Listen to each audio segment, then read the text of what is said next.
If you're desperate for a reason to get off that couch and explore, let our brand new outdoors editor, Riaan Manser, inspire you, regaling us with stories of adventure and purpose. Next. The first place I was in prison was Equatorial Guinea, a very militaristic place governed by a dictator. Still today, can you believe it, 20 years later? And well, you would believe it. There's nothing that compares to the danger I felt on that 26th of February 2004. The rebels had tackled me off my bicycle. They were part of the model rebel group, not the type of rebels we should aspire to be, but the acronym was model. And these youngsters, the things I'd seen in movies with kids with guns and knives And then 3-0, Baba. Bafana's booked their place in the 2026 FIFA World Cup. More with footy journo Njabulo Ngidi next. This should not be a moment of patting each other on the back and politicians taking over the spotlight, but it must be a moment of introspection to say, why did we almost screw this up, and how do we ensure that going forward we do better? Finally, later in the show, we turn back time to when the ANC's Robben Island prisoners were released with On This Day in South African history. New episodes of The Lead air Monday through Thursday at 7 p.m. While The Lead's nearly on 720,000 listens since March this year, want to be part of the success story? You can advertise in this very show. Drop us a mail at thelead@news24.com. My name's Graeme Raubenheimer. This is The Lead, and this is the South African story.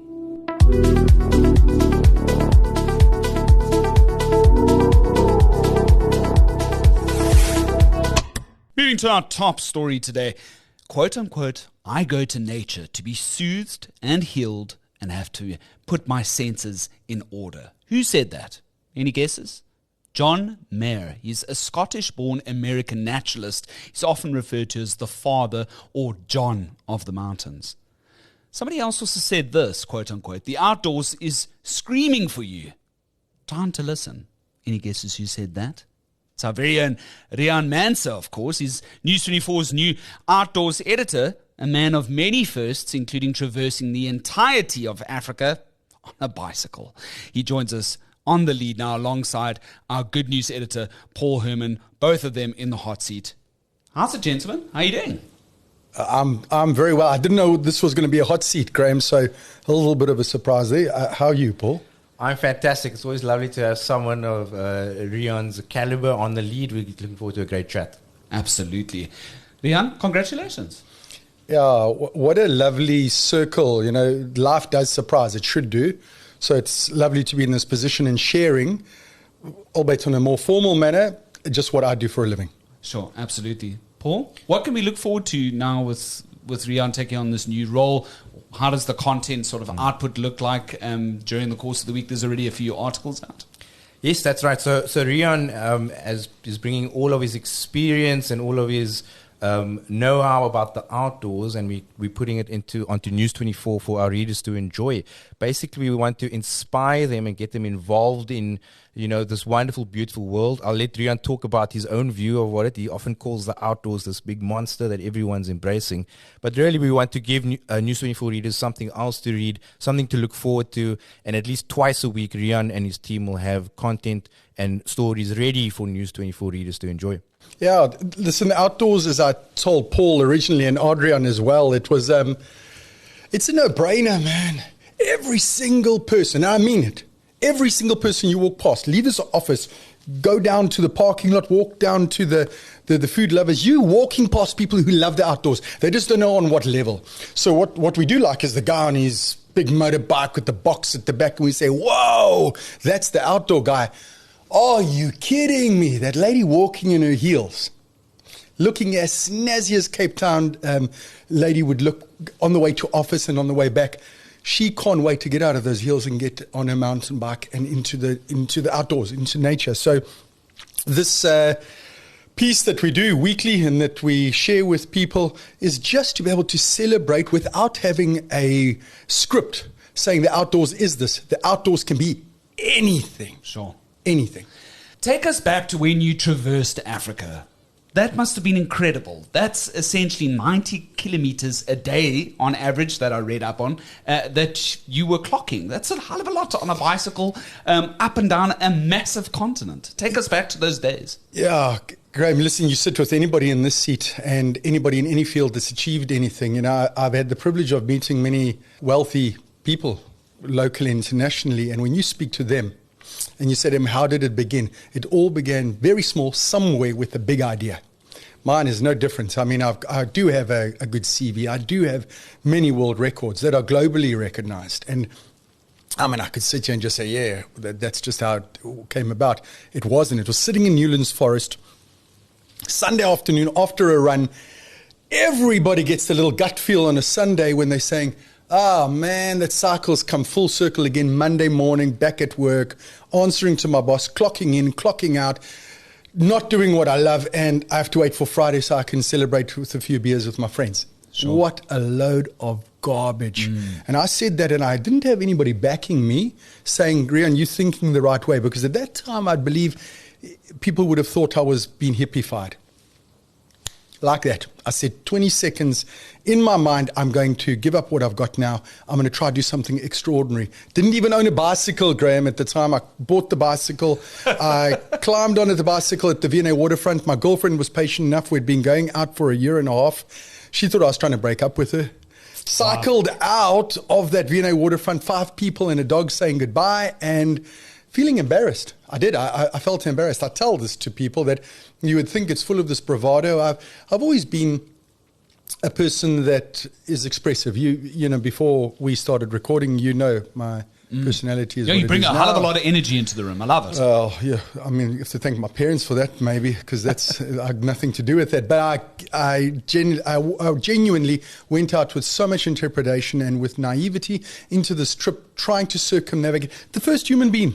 Little guy from Umhlatuzi, North Coast Natal, nobody, trying to make a world record in exploration and in discovery in the modern world. Who was I to do that? And 2 months later, I came back having done it. And then people realized I was being serious about what I'd planned. Sure, you left from the waterfront, right? Yeah. And then, okay, so chart us up. You went through South Africa. Did you go via Bloemfontein to do the N1, or what did you do? You failed geography. You failed geography at school, Graeme. It's Totally. embarrassing. I should never be saying that to my interviewer. Hey, no, man, I joke. There's up Namibia, Angola, Democratic Republic, Congo, Brazzaville, Gabon, Equatorial Guinea, Sure. Cameroon, Nigeria, turned left, Benin, Togo, Ghana, Cote d'Ivoire, Liberia, Sierra Leone, then started going up towards the Senegal, Gambia, Mauritania, Morocco, Algeria, and then coming up the north in the Maghreb region was like the Algeria, Tunisia, Libya, Egypt, Sudan, Eritrea, and then coming down that coast was the Somalia, Ethiopia, and down, as everybody knows, through Mozambique. And sorry for rattling it off, but I cycled that whole way, so I do remember it quite well. Sure. I read that you had some trouble going through some of the West Coast countries, specifically Liberia. I mean, that really stood out for me when I read your story. Maybe just tell us what happened. Yeah, I mean, and Paul, you've been around in the media space, before we did this digital thing. I used to write for some newspapers, and it was of interest for people to see possibly if this guy would make it. But also, would he maybe fail? But then when being captured by the rebels in Liberia, the first place I was in prison was Equatorial Guinea, a very militaristic place governed by a dictator, still today. Can you believe it? 20 years later. And, you would believe it. There's nothing that compares to the danger I felt on that 26th of February 2004. The rebels had tackled me off my bicycle. They were part of the model rebel group, not the type of rebels we should aspire to be, but the acronym was model. And these youngsters, the things I'd seen in movies with kids with guns and knives, and 8 hours I was held by them. Yeah. They just targeted you just because you're on a bike? No, it's a country at war, Graeme. Sure. It was a country at war. It's like, I told this story again last night, and I told about that morning when I was setting off. Minister Nkosazana Dlamini Zuma was our foreign minister at the time. She had paved so much way for me. When I left our South African ambassador's office in Abidjan, she had passed a message to say, two things. One, we take away your diplomatic passport or your passport to diplomatic support, or we will, and secondly, if you die, we won't be able to bring your dead body out of Liberia. And I remember feeling, I felt stubborn because I thought, how dare you, try and like stop what I'm trying to achieve here, knowing I'm trying to make this history. And I was stubbornly just turned left towards Liberia, thinking that everything was going to be okay. The morning when I woke up in Liberia, I thought to myself that the people were making a mountain out of a molehill. It was 30 minutes later, and then those kids had chased me. There was no adults around on that eastern part of Liberia. Sure. So when they had tackled me off the bicycle, it was a wake-up call for me as well, sitting in that little dungeon and seeing these kids around me and realizing like the oldest kid was 18 years old, high on drugs. Wow. So the worst day, but also goodness gracious, what a revelation. I mean, I'd, like you, just watched the war in Liberia, Sierra Leone on TV, Sure. CNN and BBC. Yes, and I'd lived it, seen those rebels eyeball to eyeball. Right, and obviously it's it's also been in Hollywood movies, Lord of War. For people that aren't aware of sort of the fictional side of things, from the non-fiction perspective, there's that movie. Sure. Go and watch, and it'll give you a bit of a lesson. One of your underrated countries along the way, not Namibia. And then Paul's got a question after me. No, underrated. Wow, like each one had its own. I didn't enjoy Mauritania. It was probably the first hardcore, and it's nothing to do. I learned as a Christian what Islam was entirely about, but it was disappointing because of my belief in all the friends I made. Half of them all stole from me and robbed me. And I was disappointed in my heart. So it was deep-seated. It's not a very big country. And then probably also those Spanish countries that were also dictatorships, like the Equatorial Guineas, the militaristic ones, they disappointed me. I had really high hopes. I'm a positive guy. I don't go in and say, man, this is not going to be good. I go in positively. If I meet a bad person, man, I left those Liberian rebels. When I drove past these ladies carrying water, maybe 20, 30 kilometers past, they were so friendly. They were worried for my safety, wondering what the heck am I doing here? But yeah, their hearts were good, and I knew that. Each country, I bet you if I go back now, maybe not on a bicycle, I'd see a more positive side. But I actually wouldn't keep that title tagged on any of those countries. All of them are special in some way. Well, it must have been an amazing journey, and you originally planned for it to take a year, but from what I read, it took you 2 years. What's that process like when you finally come home? It's 2 years later. I mean, how did you change? Entirely as a person. The best person to ask is Fasti, who had seen me twice, but on the arrival back home, she just said, you had guys like Carte Blanche coming to interview me and making a big thing of it. I had the CNNs, the BBCs, all the media was down here at the waterfront. Fasti said she uses this as an analogy, and you'll find when you are feeling slightly confident, you do not care what people really think. If I asked you guys, now, do you really care? You'd say, nah, I don't really care. We do.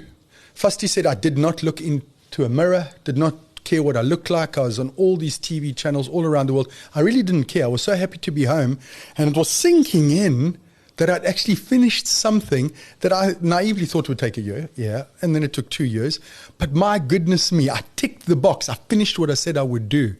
So, I'm not very good at giving a prediction of time. If I go for bread and milk, then Fasti's expecting it a day or two. But no, 2 years, 2 months later, I got back here. Sure. Did you lose weight? Did you pack on weight? No, I lost a lot of weight. I played rugby, so if you see the photos before Madagascar journey, I know maybe we'll touch on that now, but the bicycle trip, I think I weighed 90. My fighting weight's probably 92 or something. I was nice and trim and six-pack and in good shape. But I guess that's what cycling 250 kilometers a day would do to you. So I was way off at the 90 kilometers. We've got to blame Google here because they were giving me false figures. Man, the legend of Jonathan Ball. Now, a lot of that stuff that you see over there was the legend of Jonathan Ball in Nussparis.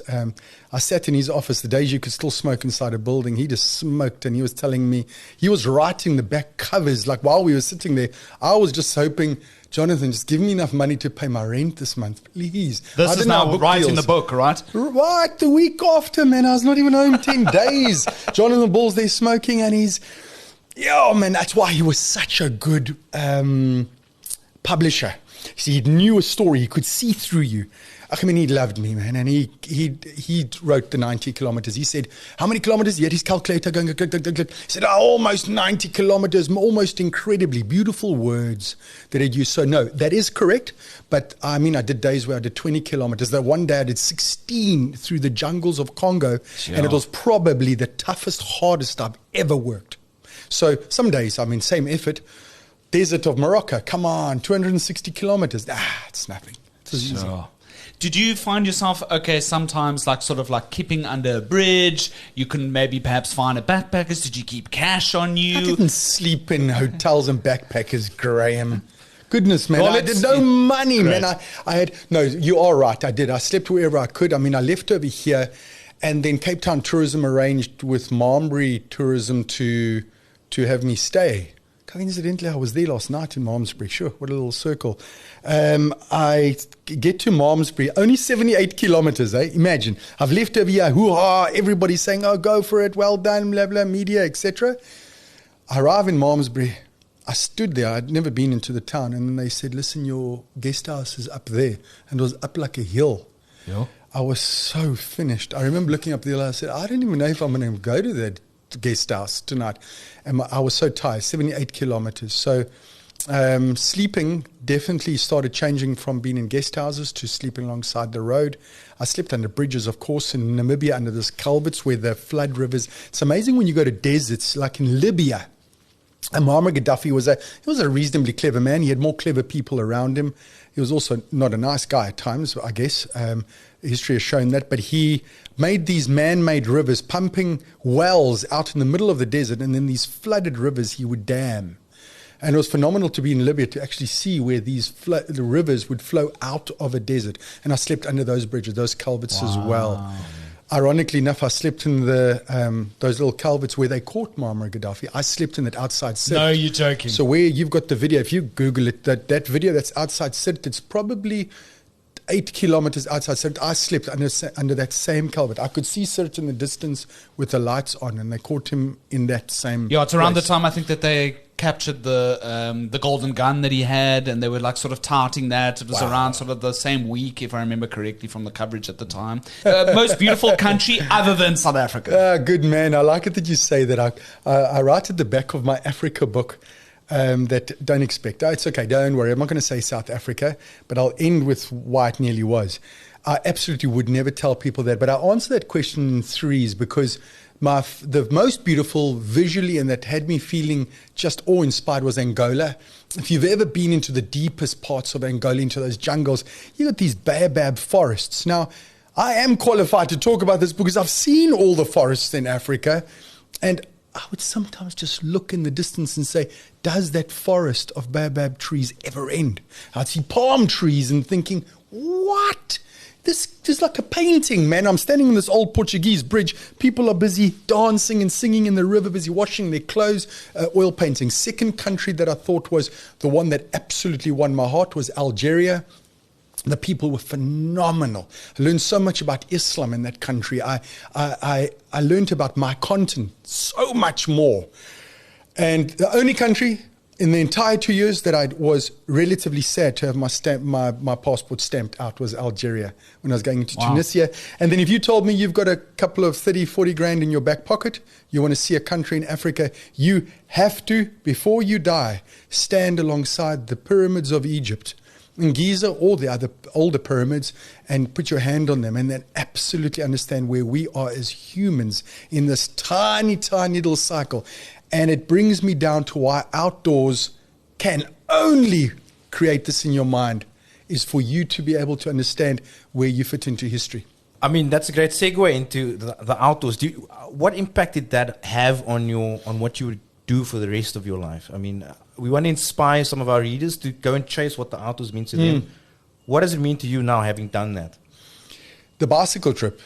Well, you meaning so? No, it was the start of my career, I guess. And I guess I was pioneering there. I mean, I tried to make a career of it. Jonathan Ball calling, Mr. Mandela calling me to come and meet with him to realize maybe there is something in this. And this is just where I don't have to say it to try to convince you of something. It is. Outdoors is in everybody's vocabulary, just different levels, you know. So it did change my life. But remember, I was still naive, man. I rode out of the waterfront here in a friend's loaned car with my bike in the back of that bakkie of his. I had like 38 Rand in my bank account. I didn't know how I was going to pay rent. So I'd love to tell you, I came back with all this. I've got a whole new world ahead of me. Paul, I didn't know what I was going to do, but I'm a positive guy. I repeat that again. If you want to, even in a negative, even when I'm slightly depressed, I think I'm pretty enthusiastic about it. So no, I realized that there was an opportunity, but I went baby steps. I wrote the book. That did well. I traveled the world. I was getting invites from around the world to come and speak about what I was doing. And then Mr. Mandela had said to me, don't rest on your laurels. I took that very seriously. Is that what he told you? I wanted to ask you, what did he say to you in person? Or how was the gravitas of that meeting? Man, that's phenomenal. It's the greatest lesson, first of all, Graeme, is that you as a human and as a good human being have the responsibility to make people around you feel like princes, even if he's a pauper.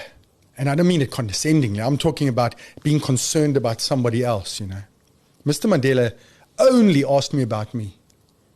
It's the most famous person in the world, standing there wanting to meet me, wanting to chat about everything else, about girls, about... he's a very humorous guy. The one ETV journalist came down on a knee with a microphone so she wouldn't be in the shot. And he said, what? You've only been back like 2 days and the girls are proposing already. So meeting him, there's gravitas. I'm a Christian and I believe God is God. I don't believe any human is. So please don't misunderstand me.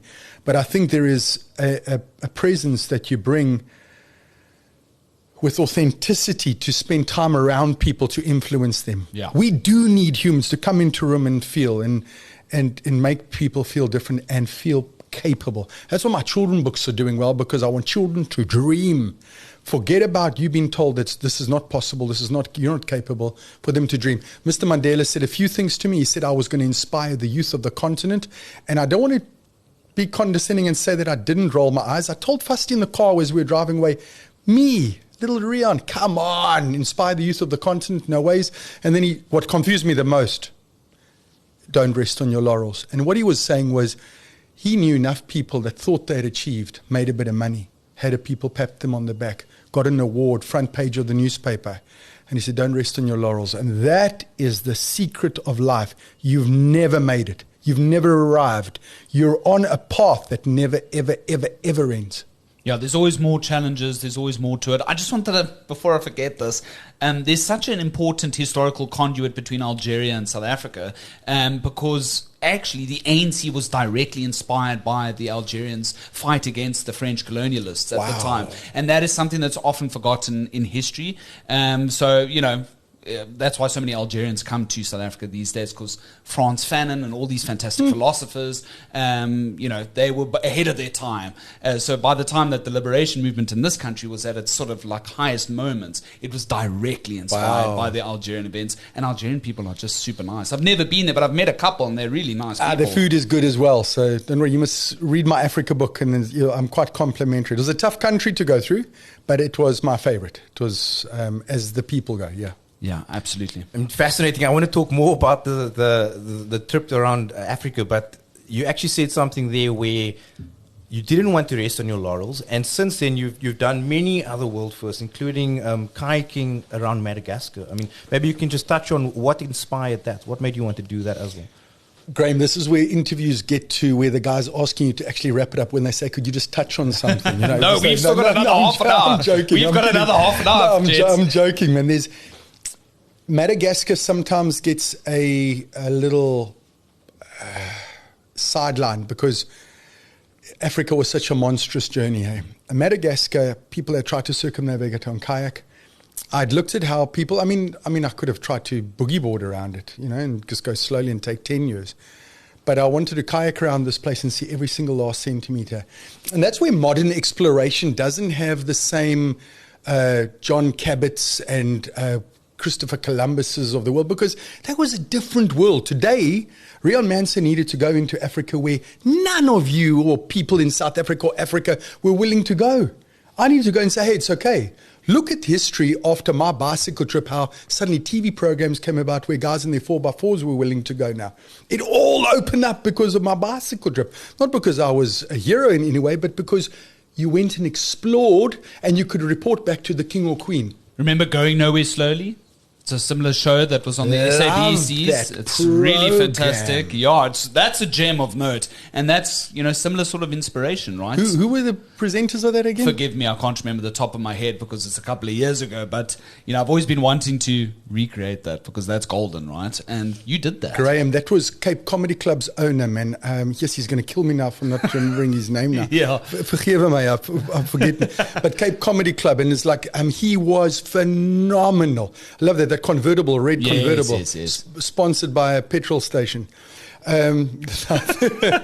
Speaking of being sponsored, the Outdoors Report now with Riaan, you as editor, you guys are being sponsored as well. It shows that there's a lot of backing behind this particular project. One of the early articles you've really got out the gates with fantastic video being shot, HD stuff. Riaan Manser hunting, in inverted commas, a narwhal. Did I say that correctly? A narwhal? Yeah, absolutely. In Greenland, and the most unexpected sight of my life. Let's really get into the story. What was this thinking that you needed to go and see this mythical beast that is actual fact real? So first of all, a shout out, I think, to we don't have sponsors, we have partners, and Ford is that partner.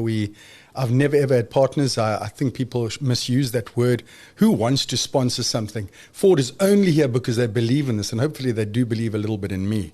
But going to Greenland again. So I've been to Greenland a few times. When you've done something a few times, you're not that excited about going to Greenland and telling your buddies I'm going to Greenland. You actually want to stay home and rather see your son, play a rugby match.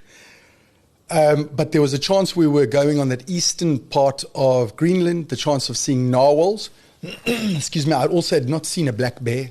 So seen a lot of them on TV, like I'd seen many other things and thought I've seen a black bear.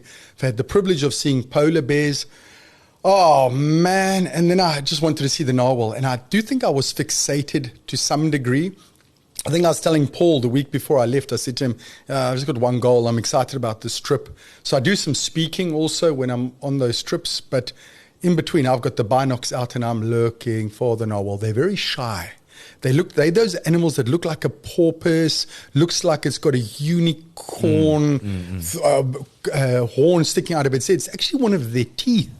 One of their, Wow. I think it's like the left side of their face. If I'm accurate enough now, the left two teeth they have growing, and the left-hand side one grows so strangely and creates this horn. They don't hunt with it. There's a few theories that have been done or scientific studies what these narwhals use the horn for. But my goodness, they're so shy. You don't see them. You think you see that horn come out, and you still couldn't have taken a photo. You tell your buddies, I nearly caught the fish, and it came right to the guy, and it was this big, and it's the narwhal. And I went confidently, Graeme. I felt it, and I've usually got a good gut feel. We don't go and see a narwhal. Second prize, polar bear mom and her cub find they kill a seal. Woo! We are a few hundred meters away. We see the seal being dragged up the beach. The mom and the cub are feeding. You can see they're hungry. There's a mom and a cub in the distance. You can see it on the Greenland coast. The two little specks. They smell the seal. Nah, are they going to come down? Are they going to come join the other mom and cub? Yep. Off they come down. Boom, boom, smashing each other. I mean, those moms are huge. The youngsters have a little bit of a brawl as well. They start feeding together. No, nothing more can happen, can it? There in the distance, you see like this dark movement. It's a black bear, young male. He's smelling this carcass. He comes down. No, he's not going to come interfere. Come on. He's not that hungry. There's 4 polar bears devouring the seal carcass. No way is this bear so hungry. He comes closer. He mock charges. You're sitting, well, I'm telling you this, I'm in amazement, man. People in their lifetime, scientists that go and live in a hut with the binoculars and sit and wait for months don't see this. Yeah. This bear charged he charged the 4 polar bears. The one mom stood up, smashed him, he fell back. He stood up again, tried to stand his ground. They had a little brawl, and then the one mom and the one cub decided that they had eaten enough, and that gave a gap for the black bear. These bears do not mix, Graeme. I stood there in amazement with a few other people watching as these three of them fed on the seal carcass. Sure. It was phenomenal. Sure. I saw a couple of dassies in Azefontein the other day, Paul. I mean, where do we ever, as guys, you sometimes go on holidays. I know you like to get away, Paul. I like to get away as well. But like, we don't ever get to see this as much. Not at all. I mean, the Arctic as a region is so sort of mythical. They've got the Northern Lights, they've got the narwhals, and now this amazing, even polar bears. I mean, for those who are listening, go and read Riaan's article. There's footage of this whole interaction, and you'll see it. It's absolutely amazing. I don't know, perhaps one day will inspire us all to go to Greenland one day as well. Yeah. So now when you get out, do you still like biking? Do you do mountain biking? I've seen you've done paragliding. Do you do rock climbing? Tell us all the cool things that Paul and I don't do. I won't burst the bubble now in my legend. I sometimes arrive at places and then people say, "Oh, I thought you were taller. Oh, no, I thought you were this." So I don't want to burst the bubble on everything I do. I'm a full-time dad now, so I spend a lot of time with the boys. I wish I could get out and mountain bike as much. I've done a few Cape Epics, but I live in Betty's Bay, so come on. It was just on the doorstep of the outdoors. Stunning. This afternoon, I'll probably pick James and Samuel up and we'll be back on the beach again, so... I do like the outdoors. What I really, really try and do now is just to be able to schedule time with my sons. So they get on their bicycles, I then go and run alongside them. We've got a beautiful place in Betty's called the Harold Porter Gardens. Got beautiful hikes. If the guys are ever in that area, it costs you nothing. And then the chance of seeing, and you talk about dassies, don't discount that. There's dassies, I'm telling you, there's predators around. The Cape leopard, if you've had the privilege of seeing a Cape leopard, that's probably more rare than a polar bear. Sure. You've seen one in the wild. Yeah. So what you were touching on is getting on the outdoors. That's what we're encouraging people to do. It's not about you having to see the polar bear. That's not. I've seen in my career, 25 years, that people sometimes think outdoors is a competition. It absolutely isn't. You're busy listening to this. You're reading that article. Sit down, look at your family, and be honest that all of you actually do want to get outdoors a little bit more. Go see the dassies. Dassies are pretty interesting. It's like watching two kittens fight, Watch those dassies sitting on the rock tanning. It's incredible. Come down to Betty's Bay, see our penguins. And you see the studies these days because it feels like sometimes we're living in these dystopian times. You get these studies. Oh, a simple 20-minute walk will change your whole sort of like health routine. You'll sleep better at night and all the rest. It really is true, but the fact that we have to be reminded of that is a really sad sign of the times, right? Because we should just generally be taking the dogs for a walk. We should be getting out and getting away from these flippant things. Graeme, it was cell phones. I'll remind Paul and Adrian of what they had said to me, and I came and said to them, it was tongue in cheek. We were talking about my students in Antarctica program, and then we spoke about outdoors in the segment, and we said maybe like a professional conversation about what the outdoors really means. And bottom line, everybody thinks you understand something because your phone has told you 5 times that morning that quitters never win, winners never quit. And of course I'm not a quitter. And then you just believe you've achieved already because Instagram has told you that. What a load of garbage. Graeme, that conversation or that rhetoric that you're spouting now is exactly what we need more of. We need to hear people saying, not telling students you're lesser than me because you're on your phone. No, the phone is a valuable thing. It's phenomenal how we can communicate these days. But you're right. Get out 20 minutes. How illogical is it that we can't actually implement what we know is good for us? Eating better, making better decisions, health decisions. Outdoors is exactly that. You go for that 20-minute walk. Guess what happens to you, Graeme, when you come home? You deal with your relationships better, with your wife better. Your children don't irritate you that much. You choose healthier options and everything. What happens then? Graeme wins. Graeme wins because you made a 20-minute decision to go for a walk. Come on. And the point I want to make, Adrian and Paul had said to me, what would the feeling and the gut feel be like? And I was saying of the articles and the content, and I said authenticity. Yeah, because we don't have enough of that in the world these days with AI and all the slop that's coming out. You get Riaan Manser as it is.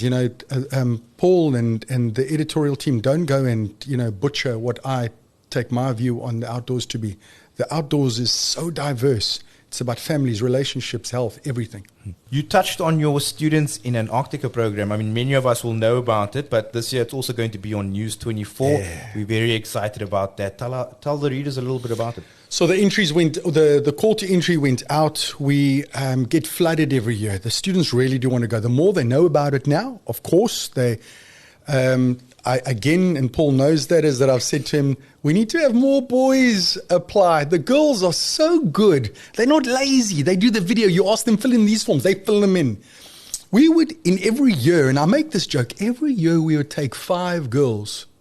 And then I would get in trouble with the Minister of Environmental Affairs. I'd get in trouble with Department of Basic Education because I'm choosing just the girls.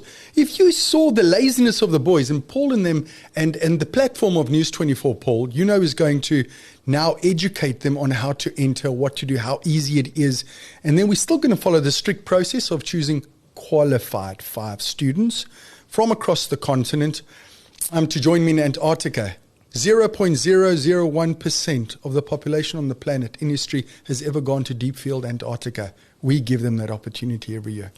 It's absolutely amazing. I mean, it's an opportunity of a lifetime, really, for 5 grade 11s to go and see something that probably no one in their lives has. Yeah. I would love to go. So, you can catch that on News24 as well. We'll be profiling who they are. We'll see their adventure. I mean, it'll just be another inspiring thing for all the young people. Then you've got this thing called Pick of the Pack. So it's essentially like one choice thing that you need to do to get outdoors every single week. I saw that one of the recent ones was the Vergelegen Trail out in Somerset West. We really are spoiled here in the Western Cape when we think about just which hiking trail do you want to do this weekend? Graeme, thanks for reminding me of that. I live in that area of the world, so that Helderberg Mountains are phenomenal.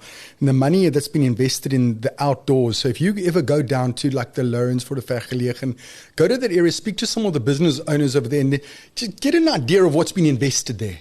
A lot of money coming. It's the outdoors. It's the outdoors.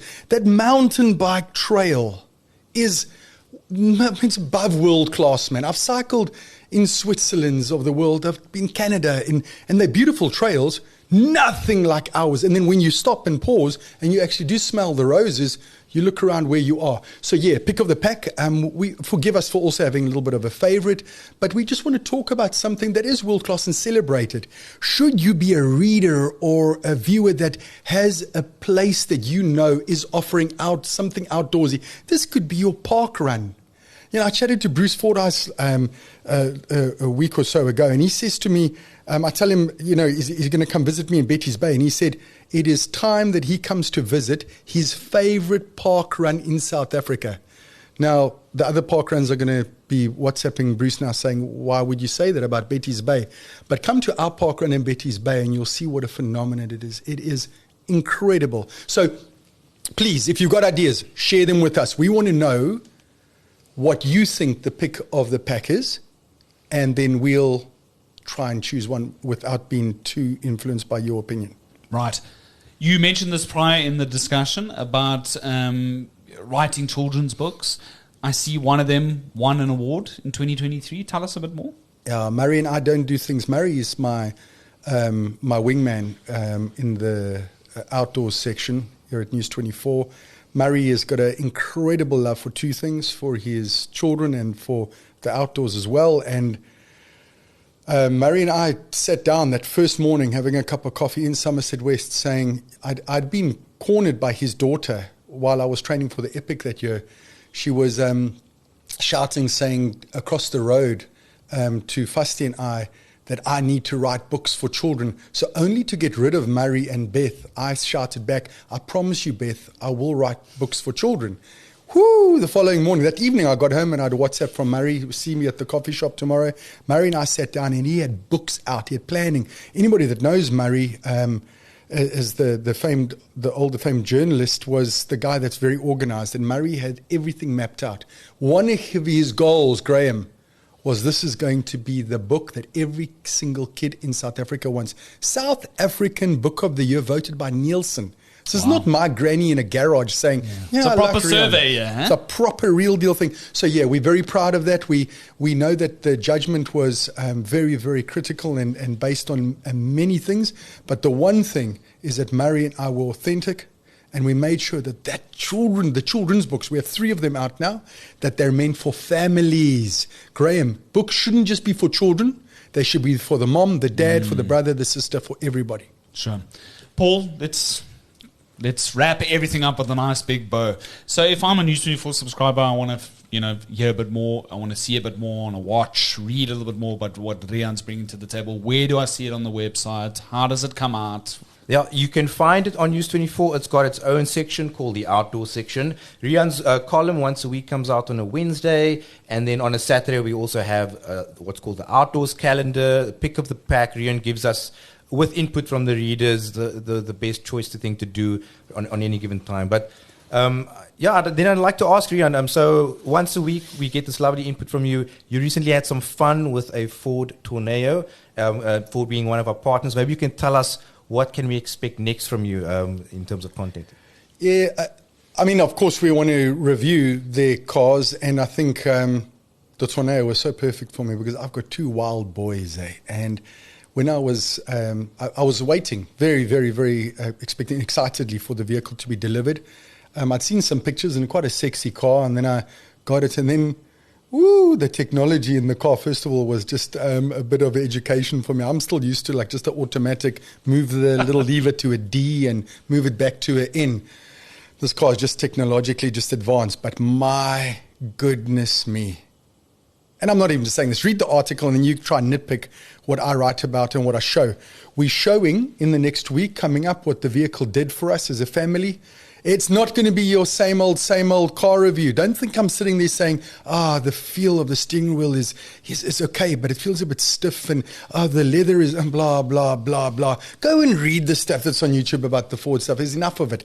Come and see and fall in love with this article and this video specifically that we do as a family in that Tourneo. You could pack, that car is just incredible space-wise. The greatest luxury that any vehicle could afford you is luxury. The luxury is space. And that space was so phenomenal. So what you can expect, Paul, is to see how our family fell in love with that Tourneo. It's a new car. It's new on the market.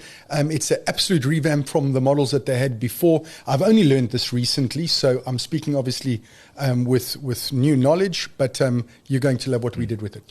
One of the things I absolutely loved when you were telling us about your ideas was this idea of once a month you're going to do a vodcast with someone to talk about outdoors. Maybe you can tease a little bit about this month's vodcast. Do you go out into the outdoors location and then set up your equipment there? That's also my question. Again, man, I appreciate again, just sitting with Paul and with Adrian and saying, listen, this is what my vision was. They respected that as well. And I wanted to do outdoors for real, outdoors, again, authentic. We chat to people. The vodcast is where we try and chat to somebody. So we would get, your world's strongest man, and we would go do pottery with him, making dainty little teacups. Awesome. We want to do something outdoors. And I mean, there's a good example. We've got the incredible, and I don't want to give it away now, so I won't. We've got incredible lady that's joining us, famed, beautiful, sexy, intelligent, just everything about South Africa and what we're proud of, joining us doing something very, very butch. Wow, so okay. we're going to sit outside. I like that you've seen at the angle we're trying to go. Every single vodcast will be outdoors with the backdrop of not Lovely. just Table Mountain or Lion's Head, but maybe some mountains, seaside, outdoors, underwater, wherever the outdoors takes us. Only Cape Town or a little bit else in Mzansi, maybe? Everywhere. Shem Ford actually asked and said to us, please show our cars outside of Cape Town. Every photo's got Table Mountain in the background. Us Cape Townians, we get a little bit sensitive about it. We think it's the best pick. But no, absolutely. And hopefully beyond the borders, even borders of South Africa. I mean, Namibia is a great place, Full circle. We've come full circle. Lovely. I'm inspired. I mean, I look forward to reading and just chatting to you. I mean, you're so infectious and you've got so much experience. So, yeah, we'll take those conversations offline. I want to know more about Madagascar. Yeah. Thanks, Riaan. I really appreciate it. Thanks so much for coming on to The Lead on News24. That's Riaan Manser, the legend, and that's Paul Herman, the good news legend. Thank you so much, Graeme, the legend of The Lead. Cheers, guys. Trending topic. 3-0, Baba. 3-0. That's all I really have to say about that. Bafana are going through to the FIFA World Cup in North America next year. The celebrations are on. And our man who was at Mbombela Stadium is none other than Njabulo Ngidi, our football journalist here at News24. Njabulo, how was the atmosphere, bro? It was something like I've never experienced. I mean, the stadium was not full, but you could not fill that because just the energy that the fans gave off was something else. And before the game, Ronwen said that one of the things that's going to push them is the energy, and especially because Bafana did not just need to win, but they also needed to hope that Nigeria wins against Benin. And he said that they're going to see with the crowd's reaction what's the score like that side, because the fans are going to keep up the score and they won't.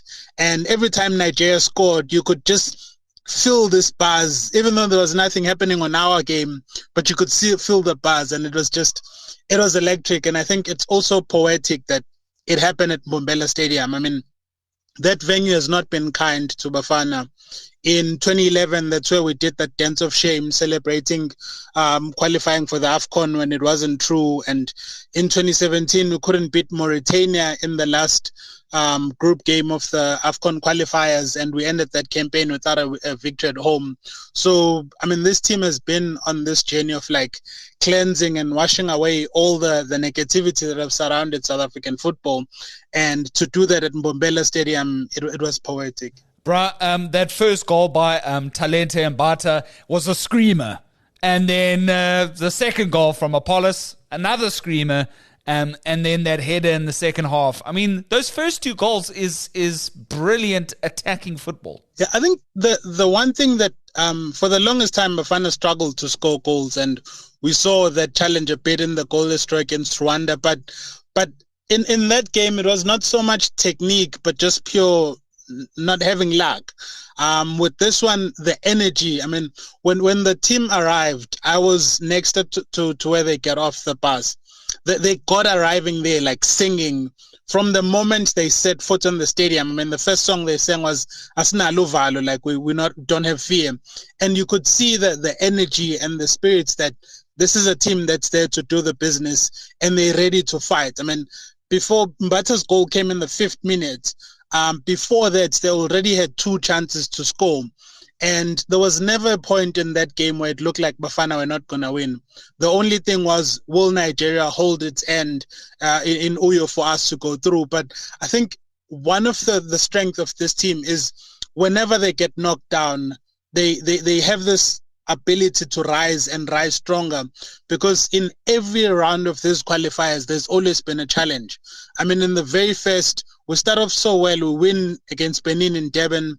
It's the first time that South Africa have won their opening game of a FIFA World Cup qualifier. We then go to Rwanda and play really in a pond, like it was an AstroTurf where the drain was not working. It was bad. I think any other team would have appealed to say that this venue is not fit. And there were some people who said afterwards that that venue was not fit to host that venue. They never complained. They just carried on, played. Lost key players, carried on.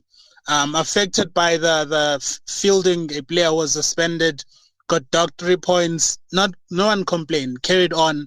And I think it's just what sets this generation from the previous ones, that whatever you throw at them, they find a way to bounce back and they make a plan. I mean, the fans are just so happy with Coach Hugo Bruce, and just those beautiful scenes in the locker room right after the game of the dancing and the singing. I mean, this is a whole new Bafana. That guy has changed our lives. I think one of the best thing that he's done is that he's brought pride back in the national team jersey. And you see that because before, players did not want to go play in Kosafa and they did not want to play Chen because those are smaller tournaments. But the way he's done is that because what he's done is that he's rewarded people who've played in Kosafa, like Roshan Dotli did well in Kosafa, got to Bafana, became a regular. Same as Sibelebele and Dushabalala. Malibongo Koza played in Chen, which is another tournament that used to be looked out upon, did well, was in the squad. So he's rewarded players and also been very loyal. I mean, when Lyle or when Ikram Reyners got injured, most people are saying he must bring in Bradley Grobler because he's the current on-form striker. And Bruce went with Mahopa, who had scored one goal and there was a penalty. He had even missed another penalty. His record going into this was not great, but is someone that he's begged and he's followed throughout. So when he came to deliver, he rewarded Bruce. And I think that's why you have this good relationship between him and the players, is that he's very loyal to the players. He backs them and defends them, and they pull through for him. I mean, Mahopa, when we played at the AFCON, Mahopa was not even the starter at his own club.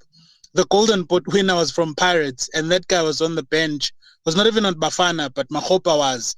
And he came, produced the goods against Morocco. So that relationship with the players has dropped off on the fans because the fans see that. And he's like everyone's granddad. Like, everyone just loved that guy because of just this energy that is brought into this team. Yeah, and not just the players, but the fans have finally been rewarded after what has been the longest dry spell for the longest time. How did you celebrate last night in Njabulo? Did you get any sleep? It was hard. Like, I only had lunch before going to the stadium.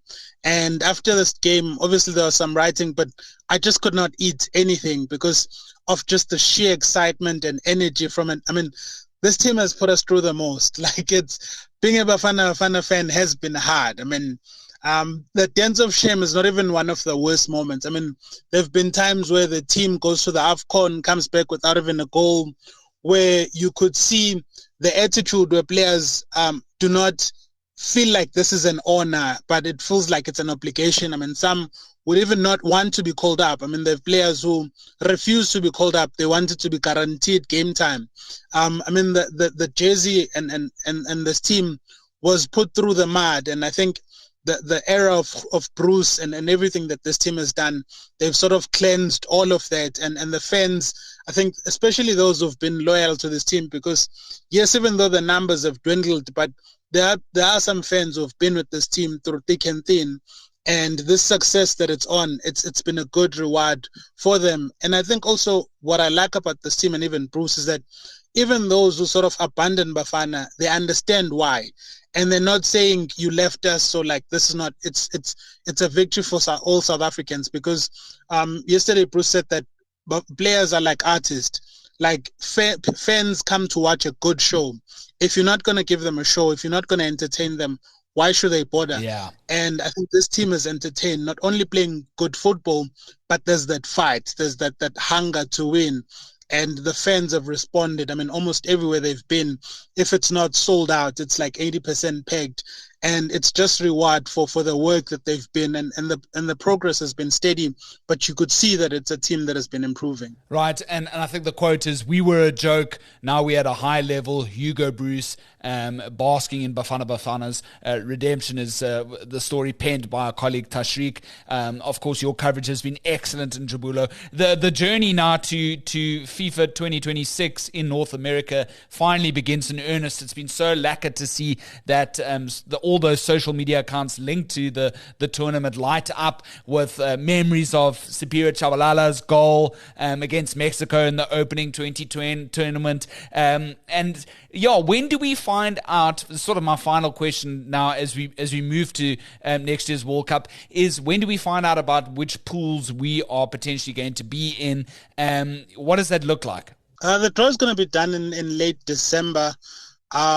Because obviously what they do is that now it's like an expanded tournament. What they do is that they do not necessarily put teams from the same federation. So we're probably not going to get a team from the continent. So it's probably going to be one European team, one team from the Americas, and then a team from Asia.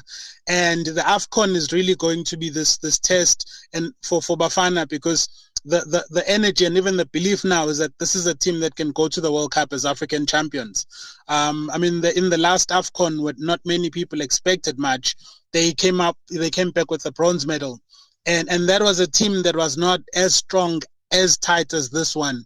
So this is a team that can improve. And I think the minimum for this team is to reach the final. That's just the talent and everything they add. And it would just be so great to go to the AFCON to the World Cup as African champions. I mean, the under-20s did that. They won their under-20 AFCON and went to the World Cup as African champions, got out of the group. So it's just this great moment that South African football is at. I mean, under-17s are regional champions. So all of this is feeding well to a bright future. And I think the key now is to not mess this up, but ensure that this is sustained success that lasts for a long time. Hey, despite Mokoena Gate, despite it all, the Super Eagles also gave us a little bit of favor by beating, the top of the log, Benin, which were the underdogs. And just lastly, in Njabulo, what's been so interesting to see is also the reaction to some of the politicians like Gayton McKenzie, our sports minister, now celebrating the win. A lot of the fans have been sort of, questioning under these social media posts going, where were you all along? You only want to celebrate now, but through the darkest days, where have you been? And I think that also speaks to the fans as well, right? Yeah, I mean, if you say that, you would need to first look at yourself in the mirror as a fan, because most of us have abandoned this team, and there were a handful and very small. I mean, there was a game in Orlando, an FNB, where there were 1,000 fans, and that was one of, it felt like it was COVID times, even though COVID was over. So I think the general thing is that South Africans are loyal to a point, and I think some of the things that had happened in the team were enough to drive the fans away. I mean, the way the association has run the team has been disastrous. And even now, we almost did not qualify because of incompetence from someone whose job was to monitor this. So the reaction from the fans is not just about the team, but it's also how SAFA have administered this. And my only concern is that this qualification is now going to lead to people not acting on the Mokoena Gate. I mean, it was already not going to happen because in stories and things that we've seen that the team manager who's responsible for this is someone who's seen as a lieutenant and trusted figure of Danny Jordan, which means he's an untouchable man. And that is a sad state of affairs, in that you can screw up this royally and nothing happens to you. And that is something that is sad, because these things are going to catch up with you. Like, we're not always going to be this lucky or fortunate, because I think in this group, yes, there was character, but also there was a lot of luck. Lesotho and Zimbabwe hosted us here, so we only really played 3 away games. And whenever we've sort of messed up, the other teams in our group have messed up. Nigeria had a dismal start. We've just been consistent. And I think this should not be a moment of patting each other on the back and politicians taking over the spotlight, but it must be a moment of introspection to say, why did we almost screw this up, and how do we ensure that going forward we do better? The under-20s went to the AFCON, to the World Cup, without a competitive training match. The under-17s are going to go to the AFCON qualifiers without a competitive match. The same with Bafana. So the poor treatment that our national teams are getting under the watch of these politicians and these ministers and these administrators is something that needs to change, instead of them just waiting to sort of take the shine away. I mean, it was so sickening yesterday. At some point, Bruce was waiting to do the interview with SABC, who first they were speaking with the minister, and the next was Danny Jordan. The coach waited to a point where he went to celebrate with his players, because everyone wanted to sort of take the shine away from this and make it to be their own. And that is a sad state of affairs, because this is a team that they qualified in spite of SAFA, not because of SAFA. And that is something that needs to be addressed. Sure. Njabulo, I could not have said it any better. That's Njabulo Ngidi, our football journalist at News24. You need to eat properly, my friend. You need to have a good rest. I know you've been driving back from Mbombela. I hope you have a fantastic week, and I know you're going to be watching that highlight reel on television. I don't know. Today I need to have like a good steak and a good bottle of whiskey to celebrate because now I'm human again. Like for the longest period yesterday, I was not here because of just everything. Like everything came flooding back in terms of everything that has happened and everything that this team has overcome to finally be here. And it was just great to witness. Yeah, you've been listening to a real Bafana fan here, folks. Njabulo, thanks so much. I really do appreciate it. Chat again soon and safe travels. Thanks for having me, man. And finally, ending off with on this day in history, the 15th of October 1989. Well, on this very day, 5 of the 8 long-term ANC political prisoners were finally released from Robben Island. Among them were Walter Sisulu, Ahmed Katrara, Raymond Mhlaba, Andrew Mlangeni, as well as Elias Motsoaledi. Their release followed that of Dennis Goldberg back in 1985, as well as Govan Mbeki in 1987, though Nelson Mandela would only be freed the following year in February 1990. All were arrested in 1963. That's when police had raided the Lilies Leaf Farm, the ANC's underground headquarters in Rivonia. The raid led to the Rivonia trial, where the group was convicted of sabotage for their role in the liberation struggle. Their release in 1989 marked a major turning point, signalling the beginning of South Africa's political transition and the approaching end of apartheid. Drop us a voice note to 072 562 3179. If you'd like to advertise on this very show, you know where to find us, thelead@24.com. You can also hit like, follow, and subscribe. That way you'll be notified of all of our next editions on Spotify, Apple, and YouTube. But until then, my name's Graeme Raubenheimer. I love this job. And so long as there's trusted news first, we'll always have the lead.